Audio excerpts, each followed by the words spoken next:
What's up, everybody? Troy coming at you today, and we're doing a different Marvel Crisis Protocol video today. We're going to be talking about the 5 or 6 affiliations I think will be the most represented going forward since the changes that have been made to the Crisis, which take effect officially next week, Friday, and the characters I think will be the most splashed going forward with the current roster we have today and with the current extracts and secures that we have with us today. And also, Adepticon is right around the corner, guys. I will be there. It's in Milwaukee, Wisconsin. It's in my hometown. I don't know if anybody knows this. I am from Milwaukee, Wisconsin. I will be there all 4 days playing Marvel Crisis Protocol, playing Halo Flashpoint. Is it Flashpoint? Damn, I already got that wrong. It doesn't matter. The whole point is I'm playing for Halo and all that, and Marvel mostly. I think I'm playing on Thursday in the regular tournament, and then we have timelines on Saturday, so I'll be doing those 2 days, and Friday I'll be playing at the U.S. Nationals for Halo Flashpoint. Yeah, that's the game name, Halo Flashpoint. Yeah, the dates for that is I believe it's March 27th through the 30th, I think. I don't know, whatever. If I got those dates wrong, I'm sorry. But if you guys can't do it for me, like, dislike, comment, and subscribe, do all those things y'all got to do. I'm going to have the MCP content for you guys. It's going to be fun in the next couple of weeks. You know, we got Adepticon coming up. We got the Shake Up next week, and really fun. So before we get into this, I haven't really talked about. I've talked about the new Crisis coming, what they do and whatever. You know, I never talked about how I feel about the rotation, and let me just get those thoughts out of the way right now. I feel like the rotation is very healthy for the game. I played maybe like 4 or 5 games over the past like week or so. And I'm enjoying the game with the new missions. I mean, it feels like they got it right this time, I think. And I think they got everything right with the rotation and what they removed. Basically, long story short, they got rid of 15 threat. Basically, it's gone. And they got rid of Mappy. And, people got, at least for me, like I was getting tired of the whole Mappy thing, playing on Gamma, playing on Demons. I don't mind rolling dice. You guys have seen my games on the YouTube channel. I roll dice just like everybody else. But I felt like the game was getting away from the objective play a little bit. Like it was kind of secondary when it should be the main focus. Like I've always said this, the game is best played when the missions matter and dice matters, right? But you got to focus on the mission first, right? Then the dice come in. And those kinds of games are more compelling for me to watch and for me to commentate. Like, I don't mind watching aggro games. I don't mind people watching throwing dice at each other. But when the missions don't matter and it's just that, you just kind of, like, at least me as a commentator, like, I'm like, man, this is boring. Like, this is not interesting.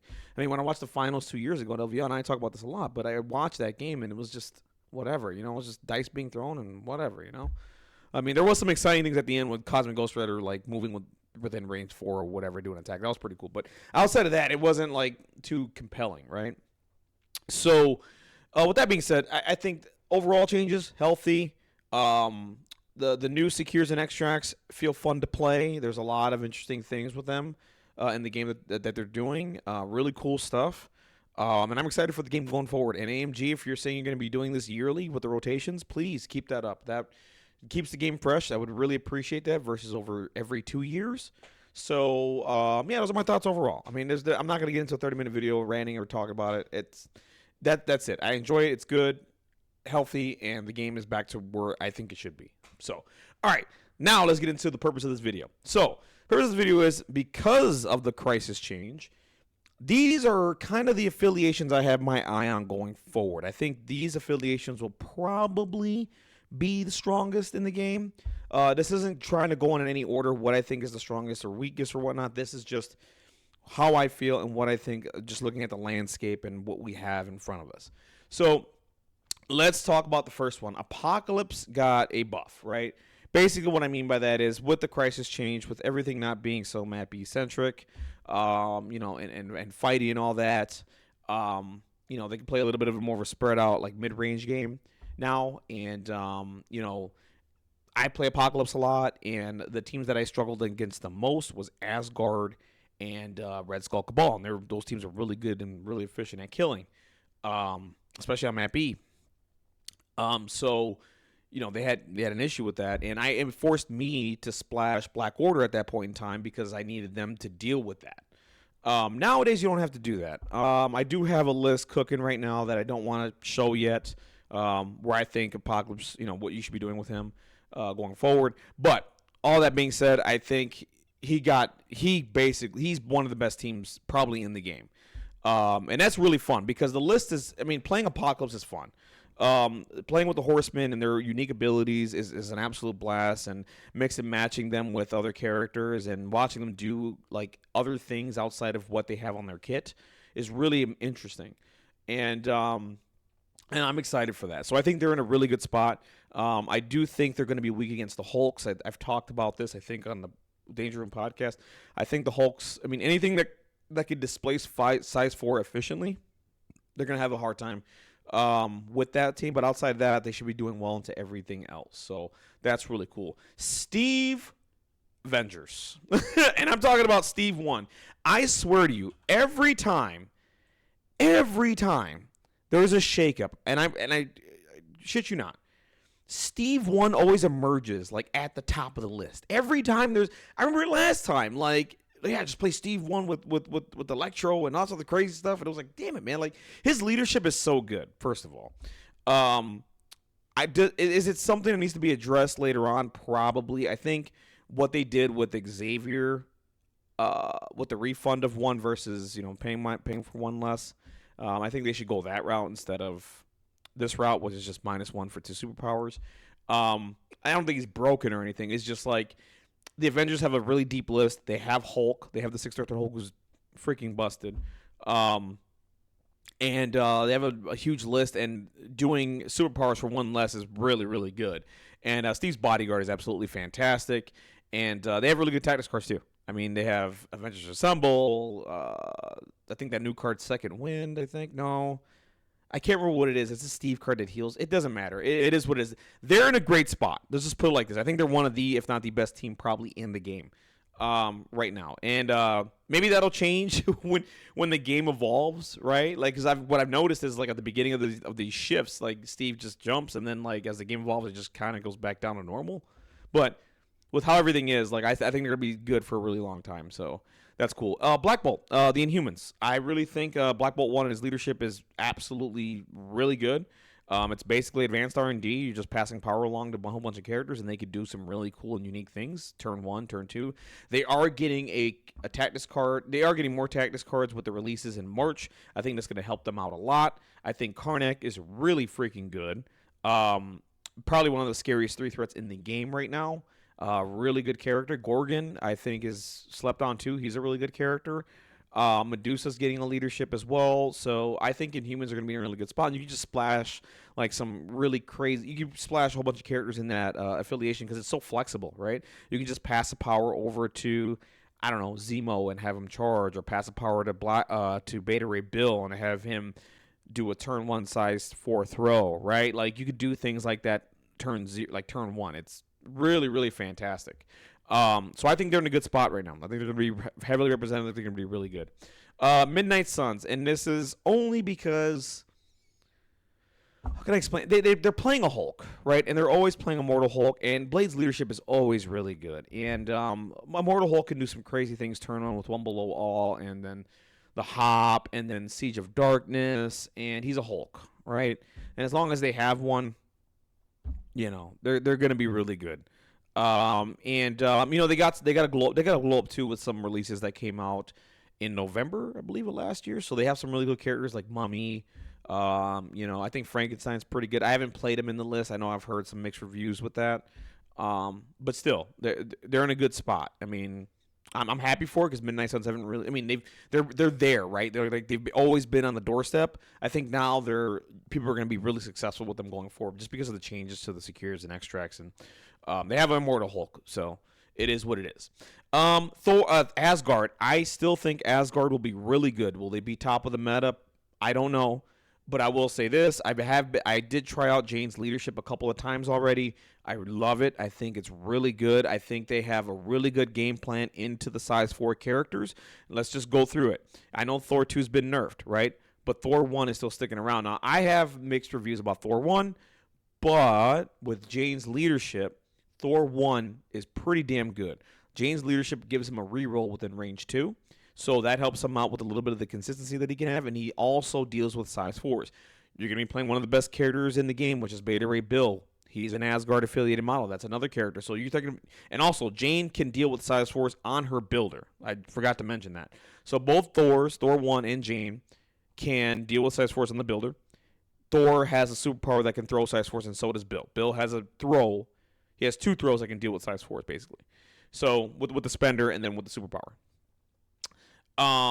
So I think you really need, if you're concerned about the size 4 shenanigans with Hulks and all that other kind of stuff, you really need to look at playing Asgard. I think Asgard's still in a really good spot, and I think they'll be heavily represented too. Red Skull Cabal ain't going nowhere. The leadership is really good. Red Skull 3 is a really good character. Again, another deep roster, right? They have a lot of characters in there, a lot of flexibility. They can still splash and play other, really good characters in the game. You know what I mean? They have Baron Zemo, who's probably one of the best 3-threats, if not the best 3-threat in the game right now, and has been for a while. Red Skull Cabal ain't going nowhere. I mean, with the mixture of Cosmic Obliteration and Dark Rain, Dark Rain's a fantastic tactics card. Gives you the rerolls to drop a character, and then his leadership is just pop a crit. Like, it's spend a power, pop a crit, which is freaking fantastic. So, yeah, these are the 6 teams I have my eyes on. I think they're going to be the most represented going into probably the first half of this new Crisis selection that's going to happen on March 14th. So keep an eye on it. I mean, I could be wrong. I mean, it is what it is. I mean, this is just me speculating, but this is what I think going forward. So let's get to the characters I think will be the most splashed. And to no one's surprise, Beta Ray Bill. Bill. I'm sorry, I got to do it. Dude, Bill is just, man, he will never be bad, guys. Not that I ever want him to be. Don't get me wrong. It's just, you're never not going to play this character. He is so good. DR, size 4 throw, has a really good condition on the builder. He's immune to incinerate. He's immune to poison. First of all, there's an extract in the game right now that it's an F extract. If you pick that up and you don't roll a crit or wild, you gain poison. He's immune to that. He's immune to incinerate. He's immune to bleed. Okay, so I think he'll do well going into like teams like Midnight Suns and all that other kind of stuff because of that crap. He's just good, and he has DR. Right? Like he never takes damage. Like he's just that good. He's just that good. And that's enough for Bill. Let's just get over that. All right, Toad will always be one of the best 2-threats in the game. He's fantastic. He's just easy to, he's pretty easy to play. He does have some, you do have to pilot him a little bit to not get a terrain feature thrown at you turn 1. What I'm talking about is Toad can just walk up to the middle and probably grab an extract that's in the middle, range 2. It's hard to attack him from that range. But what people end up doing sometimes is they'll give, like, for example, the example I gave you with Inhumans and Bill, right? You pass the power to Bill. Bill can go up and throw a terrain feature turn 1, right? So you have to play Toad in a way where you have to grab that extract and not get a terrain feature thrown at you because you won't have power to brace. So you have to pilot him a little bit well. You have to be weary of these situations is what I'm trying to get at. He's a really good character and will always be good. I think he's just a staple too. At this point, I think him, Bullseye's kind of faded away. I think Bob is turning, funny enough, I've heard a lot of talk about Bob. Bob is a really good 2-threat. He always has been. It's just now with Red Skull, Cabal, and all that being relevant, Bob just got back into it, right? And like, I think, I'm gonna go on a limb. I think him and Bob, probably the 2 best 2-threats in the game. Toad and Bob. Seriously, I'm not kidding you. I know Bullseye's around and all that, but dude, Bob with the rocket is crazy, and then like he never dies, he stays on the field. It's just he's good. He's just really solid. And Toad's just solid because he plays the objective game really well, very well actually. And he's gonna be a staple in Apocalypse, right? You're not gonna play Honey Badger. I'm sorry. I tried Honey Badger in Apocalypse. I'm not the biggest fan of it. If you guys are a fan of it, that's perfectly fine. I'm not trying to steer you away from that. If that's how you want to play, fine. Me, I'm playing with Toad. Toad is my favorite character, one of my favorite characters in the game. He's absolutely fantastic. Baron Zemo is going to be splashed everywhere. I mean, the guy is really good. Reroll bubble, moves long, has really good attacks. He's affiliated with Cabal. He's just a Swiss Army knife. That's the best way I can explain him. He's just so good and a well-designed character. This guy has been in the game since 2019. He has been relevant since then. Like, seriously. Like, he's just well-designed and that good. And he's just going to be everywhere, in my opinion. He's just so good. The reroll bubble, too, insane. All right. Namor is really going to be everywhere, and I'm going to get into why. Moves long, medium base. He is a safe grabber. Okay, what I mean by that is he can walk to the middle extract or the side extracts on the D, move once, grab it, move away. And he moves away long. So good luck catching him. Okay? He adds the reroll bubble, just like Zemo. He goes through DR. So when he attacks you, he goes through DR. He has a charge that costs 3, but if he does a damage to you, you gain stagger. So he puts out one of the best conditions in the game. He's very fast.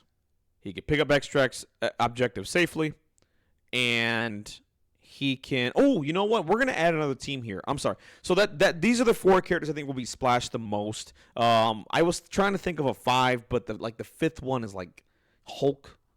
So I didn't want to do that. I was getting bored of talking about Hulk. So we're gonna go with these 4. I want to add one more team. I just thought about this. Hold on a minute, guys. X-Men. We're gonna go to 7. These are the 7 teams. There's probably more. But I just literally thinking about Namor and like his safe grabs and everything. I mean, X-Men with Namor, you can just hop off his base and do some crazy things, right? So, what I'm talking about here is like once per round, you can spend a power. You can, let's see. If you do not have an objective token, spend a power. Choose another allied character within 2. You place within 1 of it, right? So you just place a character within 1 of a character that has a huge base or whatever the case may be. You go, move, grab an objective, call it a day, right? And you can grab one for free because of first class if you're an X-Men character. So, sorry, me thinking of Namor just made me think of Storm because I think the new objectives like favor X-Men a little bit in a way, like especially like Mcron Crystal and there's another one I can't think of at this point in time. But you need to be weary of it and you need to understand how it works. So I think these are the 7 teams that'll probably be the most represented going forward. There's probably more again, but right at the top is these right here. And these are the 4 characters I think they're probably just going to splash the most. I mean, if in the comment section, if you have a 5th character, if you have other characters, or if you have other affiliations that you think will be the most represented going forward, list them down below in the comment section. Let me know what you guys think. I'm really curious about what you guys want to say. You guys are fantastic in the comment section, and thank you for watching my videos and putting up with my shenanigans and all other kind of stuff. It's been it's always a really fun time making content for you guys. All right, guys, that's it for me. That's it for today, and hope you guys liked the video and comment, like, subscribe, do all those things y'all gotta do, and I'm always gonna have that MCP content for you guys. Have a wonderful, blessed day. I will catch you on the next Marvel Crisis Protocol video next time. All right, thanks. Bye.